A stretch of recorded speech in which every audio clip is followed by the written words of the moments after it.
Tanisha vice मृत्यू प्रकरणी Maharashtra medical council समोर सुनावणी पार पडली। सुश्रुत घैसास सुनावणीला गैरहजर होते। घैसासला उपस्थित राहणार नसल्याचं मेलद्वारे कळवलं होतं। दरम्यान घैसासचं वैद्यकीय लायसन्स रद्द करावं अशी मागणी भिसे कुटुंबियांनी केली आहे। सुश्रुत घैसास हे आले नाही, त्यांनी वैद्यकीय समितीला त्याबाबत कळवलंय। त्याच्यानंतर आमच्या मागण्या ज्या आहेत त्या सगळ्यात महत्त्वाच्या की डॉक्टर सुश्रुत घैसास आणि समिती सदस्यांवर वैद्यकीय नोंदणी रद्द करण्याची प्रक्रिया तात्काळ सुरू करावी।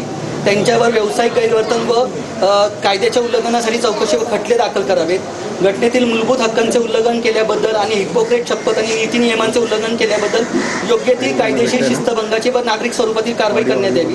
10 लाखाचा दंड 100% कमी। तुम्ही लक्षात घ्या, 10 वर्षाचा दंड आज मुली 18 वर्ष झाल्यानंतर त्या 10 लाखाचे किती आणि प्रत्येकीला 5-5 लाख रुपये। मला असं वाटतं की अत्यंत तोडका तो दंड आहे। तो दंड 10 लाखाऐवजी माझं असं म्हणणं आहे निदान 5 कोटी रुपये असायला हवा होता।